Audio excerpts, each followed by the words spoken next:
Brasil e China anunciam investimentos de 150 bilhões de reais. Acordos liberam exportação de carne brasileira e prevêem construção de ferrovia até o Oceano Pacífico. Tumulto e quebra-quebra no Ministério da Fazenda.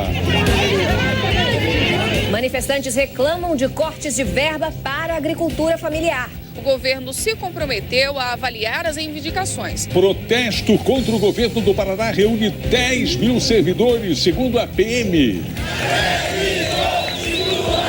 Adolescentes são surpreendidos e morrem ao tentar roubar um carro em São Paulo. Dentro do veículo estava um policial que fazia a segurança de uma produtora. Os cuidados para evitar acidentes com gás. Vazamento foi a causa provável da destruição de 16 apartamentos no Rio. Com a explosão, olha, o chão veio abaixo.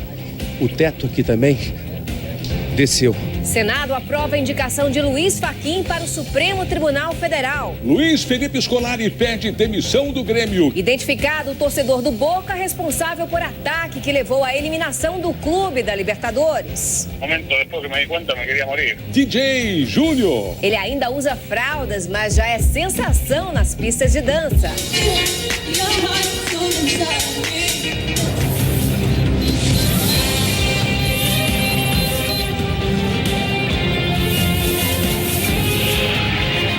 Está no ar o SBT Brasil, com Carlos Nascimento e Raquel Sherazade.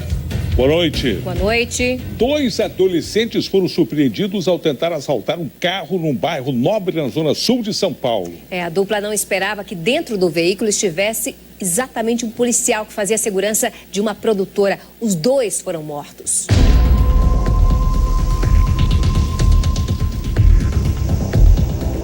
Às 7h36 da noite, as ruas do bairro de Moema estão pouco movimentadas. Imagens das câmeras de segurança flagram 2 menores caminhando. Estavam 2 de cada lado da rua, olhando as casas e olhando os carros que estavam estacionados na rua para saber o que eles iam escolher para levar. A dupla passa pelo carro prata onde está o policial e decide atacar. Assim que os jovens se aproximam do motorista, a porta do veículo abre e a reação do PM é imediata. Ele desce atirando.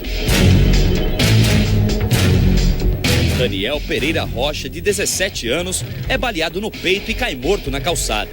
Já Matias de Jesus, de 15 anos, atingido por 2 tiros, tenta fugir, mas não resiste. Um terceiro assaltante, que surge na gravação, consegue escapar.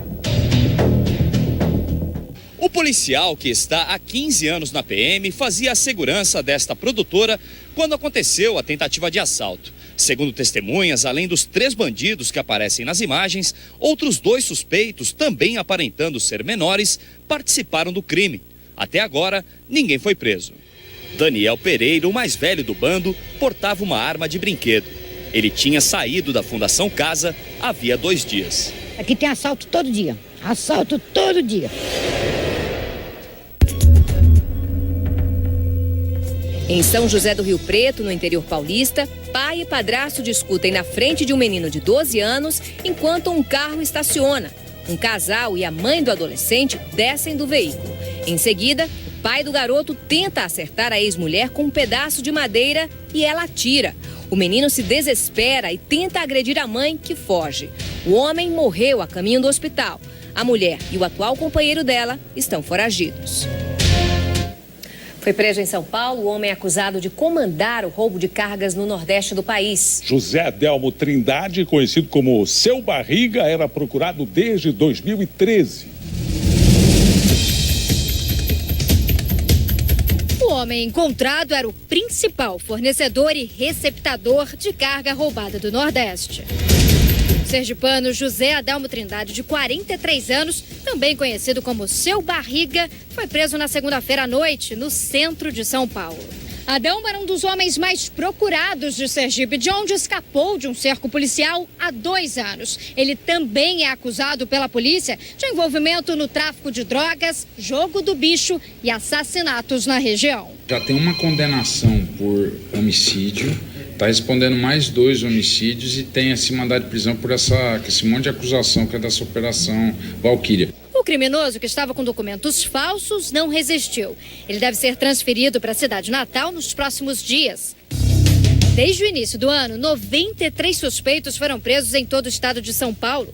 12 deles só nos últimos 4 dias. Criminosos envolvidos em roubos que vão desde guloseimas até eletrônicos e madeira. Adelmo, segundo a polícia, também comprava e vendia todo tipo de carga roubada. Nos últimos 5 anos, o crime só cresceu em São Paulo. Em 2014, concentrou quase metade dos roubos registrados no país. Um boliviano foi preso na fronteira de Mato Grosso com quase 1,5 kg de pasta base de cocaína no estômago. Julián Donato Lopes Rodrigues tentava entrar no Brasil quando foi detido numa barreira sanitária, usada normalmente para evitar a entrada de gado sem vacinação. O homem foi levado a um hospital. Os exames mostraram que ele tinha 53 cápsulas de pasta de cocaína no estômago, cada uma com quase 5 centímetros de comprimento. O homem teve que tomar laxante para expelir a droga. Um jornalista foi encontrado morto e decapitado no Vale do Jequitinhonha, em Minas Gerais. Evanir José Metzer tinha 67 anos e estava desaparecido desde quarta-feira. Ele mantinha um site de notícias e investigava uma quadrilha que explorava a prostituição de adolescentes no município de Padre Paraíso. O laudo que vai apontar a causa da explosão que destruiu 16 apartamentos num prédio no Rio de Janeiro deve sair em 30 dias. A hipótese de vazamento de gás é a mais provável até agora. Por isso, é preciso observar alguns cuidados para evitar esse tipo de acidente. Durante parte do dia, moradores foram autorizados a entrar no edifício, que permanece interditado. O repórter Cid Marcos esteve no apartamento onde aconteceu o acidente. O acesso aos apartamentos só é feito pelas escadas, porque, claro, o elevador não está funcionando. E aqui, na subida, a gente já vê um rastro de sujeira e também destruição. Isso é sangue, logicamente, de alguém que se feriu na explosão. Desse lado também tem mais. Olha, Joel, mais sangue aqui e ao longo do corrimão. Esse aqui é o apartamento onde aconteceu a explosão, fica no 10º andar. Foi bem aqui, olha. Aqui funcionava a cozinha, tinha também um banheiro. Com a explosão, olha, o chão veio abaixo. O teto aqui também desceu. Tudo caiu no apartamento do 9º andar. A polícia ainda investiga as causas da explosão. Para evitar problemas, alguns cuidados devem ser tomados na instalação de equipamentos. Na cozinha, na área de serviço e no banheiro, deve haver ventilação permanente. As janelas têm que ter uma abertura fixa e a porta uma abertura inferior. O aquecedor tem que ter uma chaminé direcionada para a área externa e o fogão deve estar conectado por um tubo flexível metálico. No caso do gás canalizado, a responsabilidade pela instalação do prédio é do síndico, já dentro dos imóveis é do proprietário. Desde o ano passado, uma lei estadual prevê que todos os consumidores devem fazer uma autovistoria nas instalações de gás a cada 5 anos. Mas como ainda nem foi regulamentada, muitos clientes não sabem como manter os equipamentos seguros. É o caso de Débora. Há pouco mais de um mês, ela sentiu um forte cheiro de gás no apartamento onde mora. Procurou a companhia responsável, a SEG, que enviou um técnico. Ele confirmou o vazamento, mas não informou quem poderia realizar o serviço. A gente fica impotente, impotente.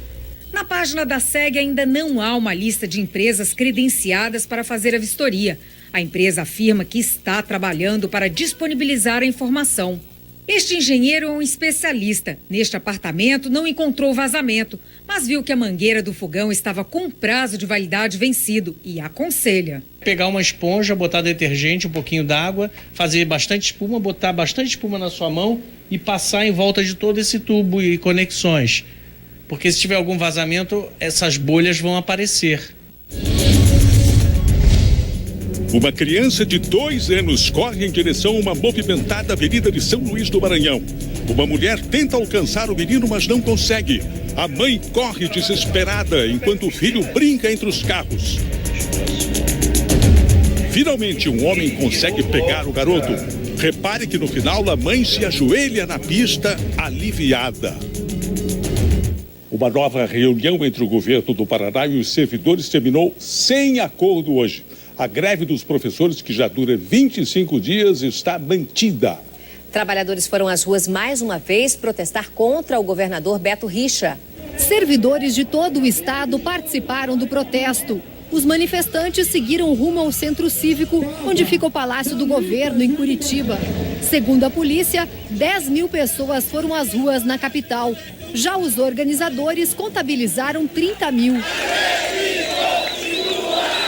Além dos professores estaduais, que estão em greve há 25 dias, o ato reuniu agentes penitenciários e funcionários da saúde. Os trabalhadores negociam o reajuste de salário e ainda protestam contra a lei que alterou a fonte de pagamento do Fundo Previdenciário dos servidores estaduais. No dia da aprovação do projeto, em 29 de abril, houve confronto entre professores e policiais.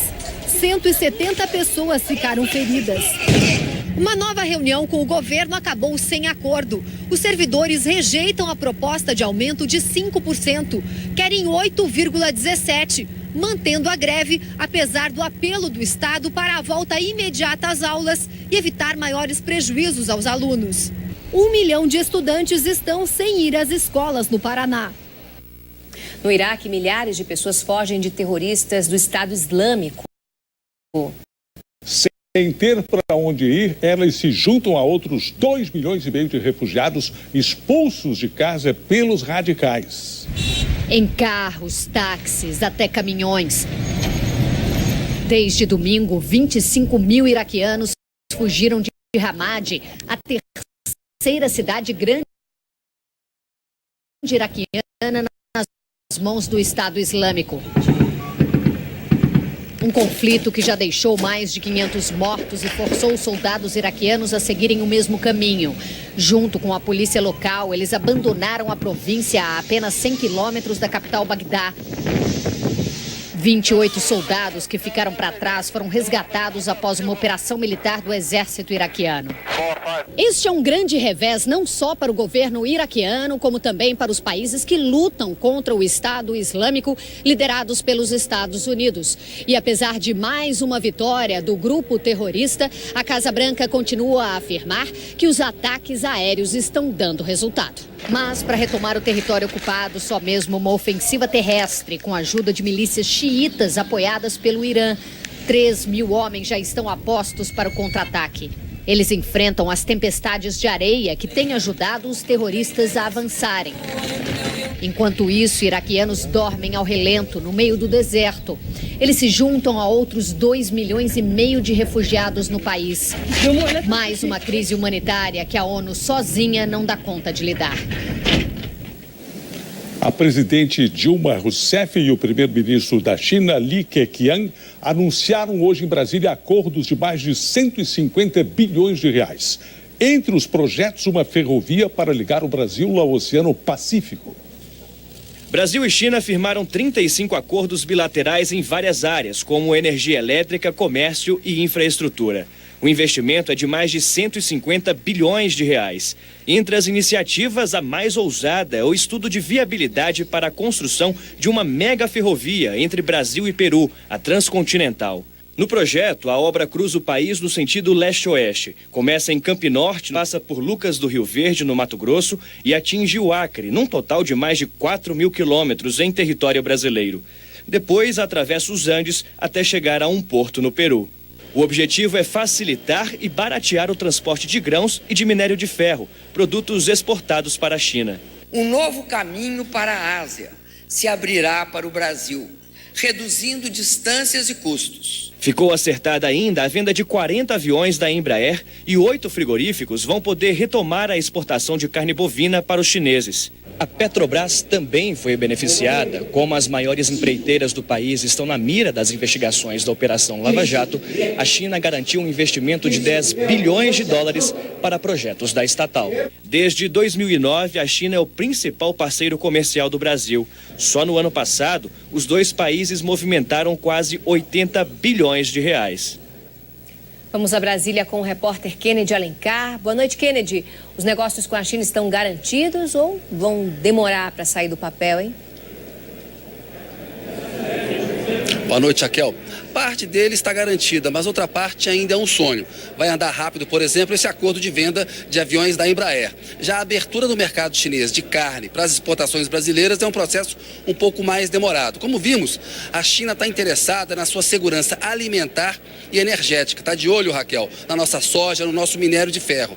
Esse principal projeto, que é essa ferrovia que ligaria o Brasil ao Oceano Pacífico, atravessando a Amazônia e chegando ao Peru, ainda tem muitas fases até sair do papel. Agora é justo você conhecer que a China está dando um gás econômico ao governo Dilma porque está interessada em projetos de infraestrutura. Nascimento.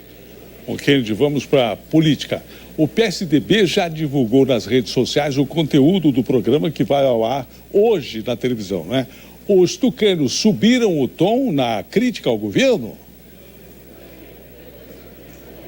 Nascimento, subiram o tom e já há uma guerra nas redes sociais com PT e PSDB falando um da corrupção do outro. O PSDB bateu duro, centrou fogo na economia e nas acusações de corrupção na Petrobras. Em relação à economia, diz que a presidente Dilma mentiu na campanha e está aplicando uma política econômica que penaliza os mais pobres, os trabalhadores. Em relação à corrupção, o alvo principal foi o ex-presidente Lula. O ex-presidente Fernando Henrique Cardoso falou que a corrupção na Petrobras começou na gestão lulista. Isso já é aí um ataque à possível candidatura de Lula à presidência em 2018. Mas o PSDB seguiu a linha adotada pelo ex-presidente Fernando Henrique Cardoso e evitou falar de impeachment. Nascimento, esse é o resumo.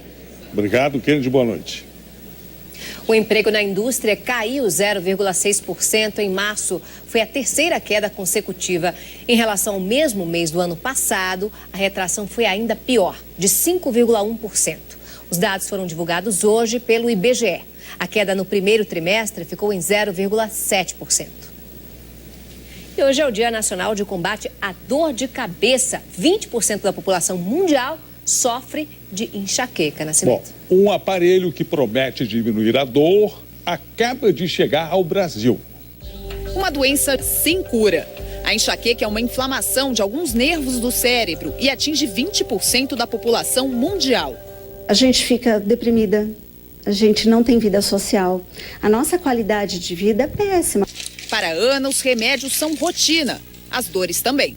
Lateja muito a cabeça, eu tenho muita dor aqui na frente, eu não posso com luz forte, eu não posso com cheiro. É possível aliviar esse sofrimento, pelo menos essa é a promessa de um aparelho que acaba de chegar ao Brasil.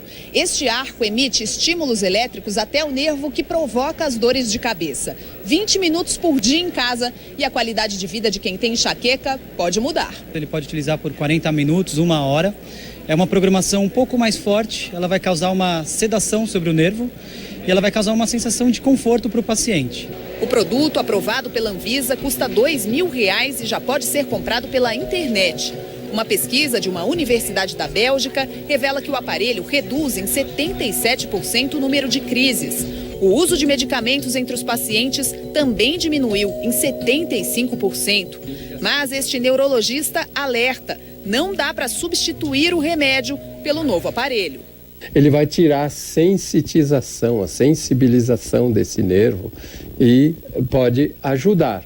Não vai curar, não vai resolver. Quem tem enxaqueca busca novidades. Para tentar aliviar, né? A gente merece ter uma vida de qualidade, a gente merece ter uma vida melhor, né?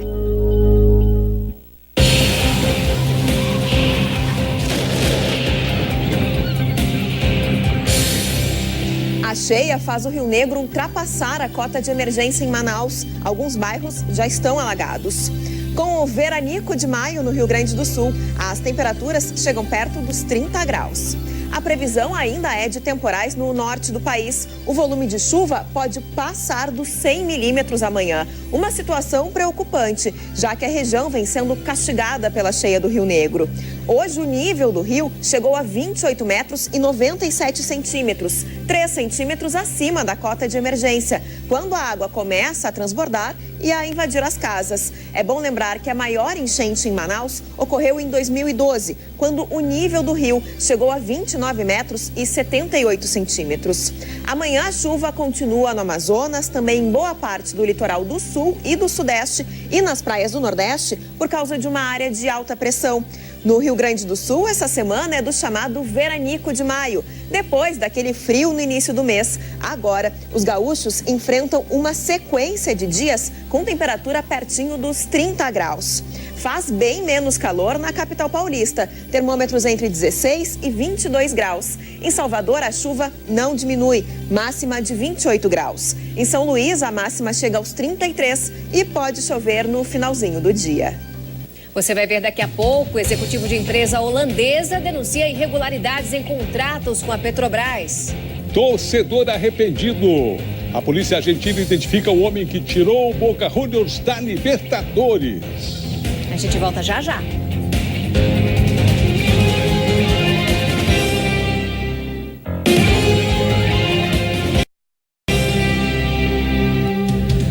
Manifestantes da Federação dos Trabalhadores na Agricultura Familiar invadiram hoje o prédio do Ministério da Fazenda. O grupo quebrou vidraças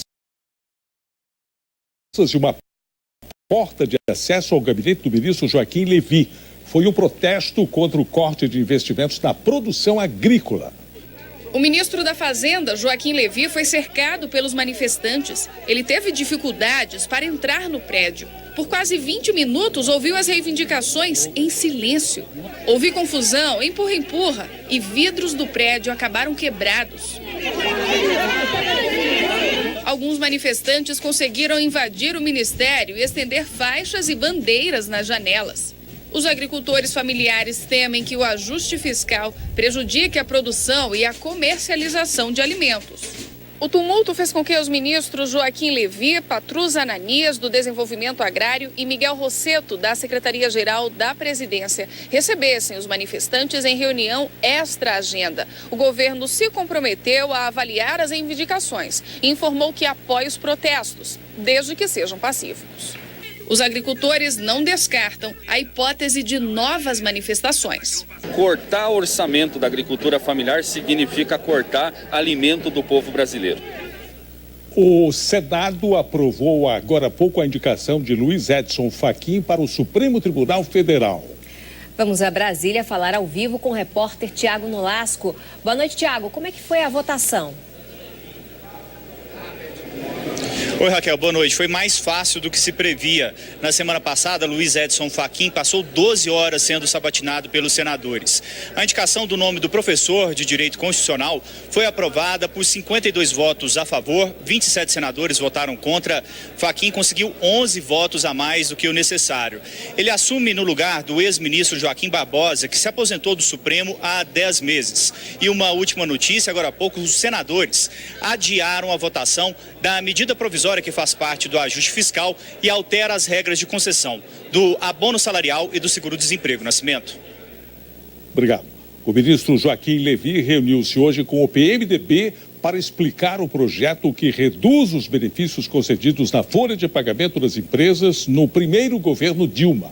O ministro da Fazenda pediu apoio aos deputados do PMDB. Na reunião com o principal aliado político, Joaquim Levy, disse que o objetivo do governo é aumentar os impostos sobre a folha de pagamento das empresas de 56 setores. A gente não pode deixar o déficit da Previdência continuar aumentando. Por isso, a gente tem que reverter essa desoneração que custa ao governo 25 bilhões de reais. A proposta prevê elevação de 1 para 2,5% da alíquota de contribuição previdenciária sobre a receita bruta da indústria e de 2 para 4,5% para empresas de serviços.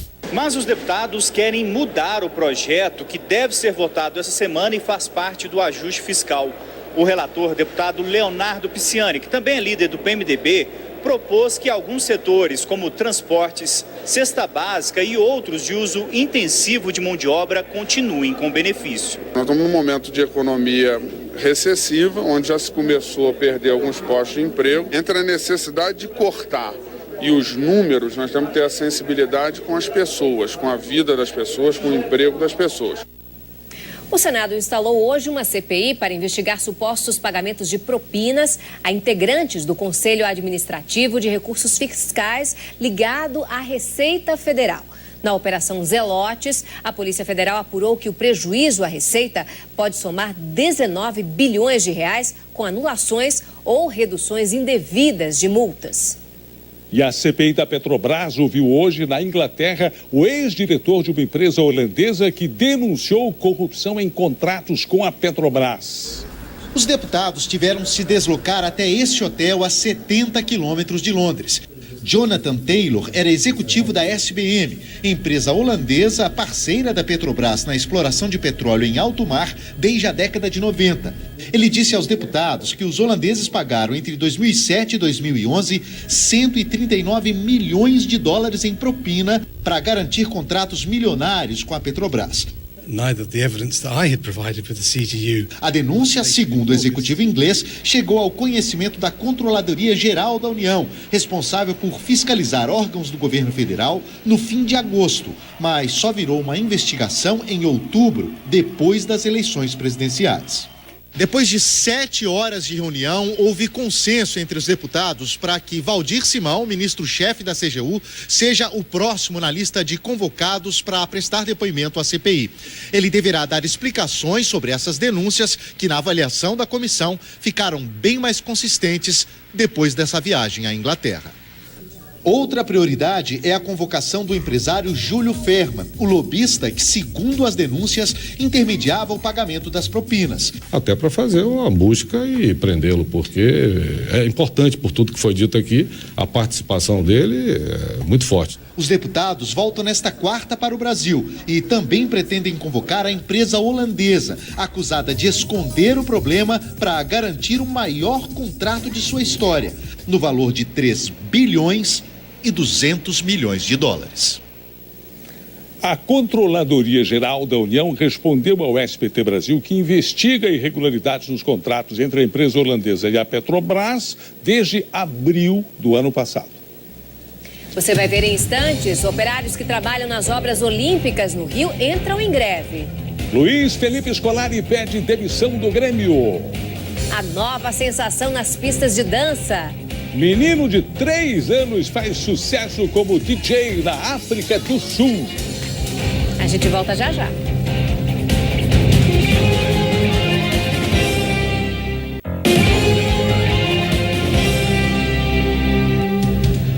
Barack Obama está fazendo o maior sucesso no Twitter. Também, né? O presidente americano abriu uma conta na rede social e conseguiu quase 2 milhões de seguidores em menos de 24 horas. E olha que Obama só publicou 2 mensagens até agora. Na primeira, o presidente disse que depois de 6 anos, finalmente ganhou uma conta na rede social. E logo depois revelou que estava num evento sobre boas práticas policiais. 14 pessoas morreram num incêndio que atingiu um edifício residencial na capital do Azerbaijão, da Ásia. A causa do fogo é desconhecida. A polícia do Reino Unido prendeu 7 pessoas, inclusive 3 aposentados, que podem ter participado do maior roubo da história do país. No mês passado, mais de 920 milhões de reais em joias foram levados de uma caixa forte em Londres. E veja só a coragem destes alpinistas. Um suíço e um francês escalaram 7 montanhas no período de 24 horas. Muitas delas tinham mais de 4.000 metros de altura. Haja fôlego! E 8 em cada 10 brasileiros afirmam seguir alguma religião, segundo uma pesquisa internacional que aqui no Brasil teve a colaboração do Ibope. A Tailândia é o país com mais religiosos e a China é o que tem menos. E o técnico Luiz Felipe Scolari pediu demissão do Grêmio nesta terça-feira. Bruno Vicari, boa noite. O que o Felipão alegou para poder deixar o clube? Pois é, Raquel, boa noite. Olha, o Felipão reconheceu que não atingiu aquele objetivo de conquistar o título gaúcho nesse ano e que enfrentava uma oposição forte dentro do clube. Para o lugar dele, o Cristóvão Borges é o favorito. A demissão foi um pedido de Felipão e a direção do Grêmio concordou. Antes de conversar com ele, o Grêmio não teria absolutamente nenhuma atitude a ser tomada. O Grêmio primeiro queria ouvir dele e ele veio com essa posição. E o clube aceitou imediatamente essa questão. A comissão técnica também deixa o clube. A perda do título gaúcho para o Internacional, o início ruim no Brasileirão e a falta de dinheiro para contratações abreviaram a saída de Scolari. Ele está meio pisando na bola. Eu acho que não deveria ter vindo. Ele não tem nada a ver com a crise que o Grêmio está passando. Nesta terceira passagem pelo Grêmio, o Felipão vai embora sem títulos e com aproveitamento de menos de 60%. Ele deixou aqui o centro de treinamento no final da manhã, saiu de carro sozinho, depois se despedir de jogadores e funcionários. Final amargo para quem chegou atrás do carinho da torcida. Em julho do ano passado, Felipão foi recebido com festa. Era o momento de esquecer a tragédia do 7-1 para a Alemanha na semifinal da Copa do Mundo. Neste momento que eu também preciso de um abraço, de um carinho, que eu preciso de pessoas que me ajudem, eu sei que o Grêmio é esse time. Mas não teve sucesso. A direção gremista deve confirmar Cristóvão Borges como substituto de Scolari. A Conmebol negou agora há pouco o recurso do Boca Juniors contra a decisão que eliminou o clube da Libertadores. Um vídeo divulgado hoje mostra o momento em que um torcedor do time atira o spray com gás tóxico nos jogadores do River Plate. O círculo identifica o homem autor do ataque no estádio La Bombonera. Vestido com uma camiseta amarela e um boné azul, as cores do Boca Juniors, o rapaz estica a mão, aponta e dispara um spray laranja contendo pimenta e ácido em direção ao túnel inflável. Dali, na última quinta-feira, saíram os atletas do River Plate que voltavam para o campo no início do segundo tempo. Com os olhos ardendo, os jogadores não conseguiram continuar a partida. O homem que as câmeras do estádio focalizaram é Adrián Napolitano, conhecido como Padeiro. Hoje, em uma entrevista a uma TV argentina, ele se mostrou arrependido. De lo que hice fue sin darme cuenta, me venía el mundo encima como ahora. No pensé que iba a llegar a lo que llegó. Un momento después que me di cuenta me quería morir. No estoy desesperado. Além dele, o Boca identificou outros 10 sócios como responsáveis pelo ataque. Todos são integrantes da La Doce, torcida organizada do Boca Juniors ou de alguma dissidência dela. Uma organização que se transformou em um negócio de criminosos. A polícia argentina não tem dúvidas de que o ataque aos jogadores do River Plate foi um ato premeditado e comandado por 2 ex-chefes de uma torcida organizada que perderam o poder recentemente. Ao ordenar que os atletas rivais fossem feridos, eles queriam mandar um recado ao Boca Juniors. Segundo a investigação, se eles não voltassem ao poder, todos perderiam. Eliminado pela Confederação Sul-Americana de Futebol, o Boca perdeu a chance de continuar na Libertadores. Já o River joga nesta quinta-feira contra o Cruzeiro, que chega esta noite a Buenos Aires. E quase todas as obras da Olimpíada do ano que vem foram afetadas pela greve iniciada ontem pelos operários, mas o governo diz que não haverá atrasos. Máquinas e homens quase parados. Na complexa revitalização da zona portuária, poucos enfrentaram o sol carioca nesta terça-feira. Não está tendo movimentação nenhuma. Silêncio também na construção do BRT Transbrasil, importante corredor expresso para ônibus. Este cenário é o reflexo da greve dos operários que trabalham nas obras para a Olimpíada do Rio. A paralisação deve durar até pelo menos a próxima sexta-feira, quando patrões e empregados vão se encontrar numa audiência de conciliação. Segundo o comitê organizador dos Jogos, a greve não vai atrasar a conclusão das obras. Já o sindicato que representa os operários faz um alerta. A partir de uma semana, aí a greve já começa a ter uma consequência futura.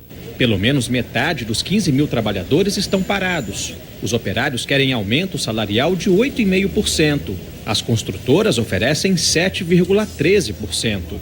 Hoje, para ver tudo a pleno vapor, só mesmo no Aeroporto Internacional do Galeão. Ou no vídeo do Ministério do Esporte, que mostra o avanço das obras.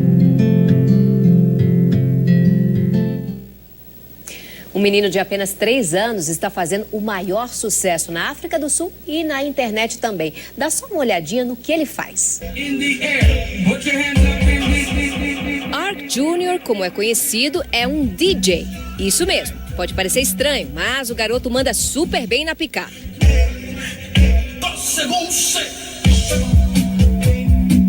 O pequeno DJ mal sabe falar, mas tocar música é com ele mesmo. O garoto virou celebridade, já foi a estações de rádio e tem mais de 5 mil seguidores numa rede social. E sabe o mais curioso? Ele nem saiu das fraldas. Boa noite. Boa noite, Brasil. Tchau.